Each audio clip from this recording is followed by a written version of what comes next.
जगन्नाथ मंदिर के हैरान करने वाले रहस्य आज तक कोई भी नहीं सुलझा पाया। जगन्नाथ मंदिर का नाम तो आपने सुना ही होगा, क्योंकि इसे हिंदुओं के 4 धामों में से एक माना जाता है।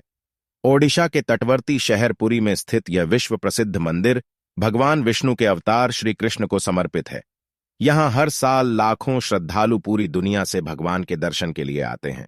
800 साल से भी ज्यादा पुराने इस पवित्र मंदिर से जुड़ी ऐसी कई रहस्यमय और चमत्कारी बातें हैं जो आश्चर्यचकित कर देती हैं। आइए जानते हैं उनके बारे में। जगन्नाथ मंदिर का सबसे बड़ा रहस्य यह है कि इसके शिखर पर स्थित झंडा हमेशा हवा की विपरीत दिशा में लहराता है। वैसे आम तौर पर दिन के समय हवा समुद्र से धरती की तरफ चलती है और शाम को धरती से समुद्र की तरफ, लेकिन आपको जानकर हैरानी होगी कि यहां यह प्रक्रिया उल्टी है। अब ऐसा क्यों है, यह रहस्य आज तक कोई नहीं जान पाया है। जगन्नाथ मंदिर के शिखर पर एक सुदर्शन चक्र लगा है, जिसके बारे में कहा जाता है कि उसे किसी भी दिशा से खड़े होकर देखने पर ऐसा लगता है कि चक्र का मुंह आपकी ही तरफ है।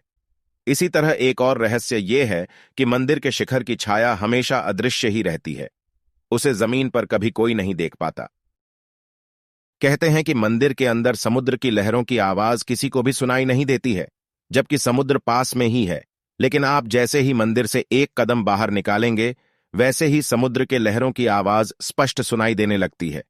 वाकई यह किसी आश्चर्य से कम नहीं है। आमतौर पर मंदिरों के ऊपर से पक्षी गुजरते ही हैं या कभी-कभी उसके शिखर पर भी बैठ जाते हैं, लेकिन जगन्नाथ मंदिर इस मामले में सबसे रहस्यमय है, क्योंकि इसके ऊपर से कोई भी पक्षी नहीं गुजरता। सिर्फ यही नहीं, मंदिर के ऊपर से हवाई जहाज भी नहीं उड़ते हैं। इस मंदिर की रसोई भी सबको हैरान कर देती है। दरअसल यहां भक्तों के लिए प्रसाद पकाने के लिए 7 बर्तन एक दूसरे के ऊपर रखे जाते हैं, लेकिन हैरानी की बात यह है कि सबसे ऊपर रखे बर्तन में ही प्रसाद सबसे पहले पकता है। फिर नीचे की तरफ एक के बाद एक बर्तन में रखा प्रसाद पकता जाता है। इसके अलावा यह भी कहा जाता है कि यहां हर दिन बनने वाला प्रसाद भक्तों के बीच कभी कम नहीं पड़ता। चाहे 10-20 हजार लोग आएं या लाखों लोग, सबको प्रसाद मिलता ही है। लेकिन जैसे ही मंदिर का द्वार बंद होता है, वैसे ही प्रसाद भी खत्म हो जाता है। Thank you.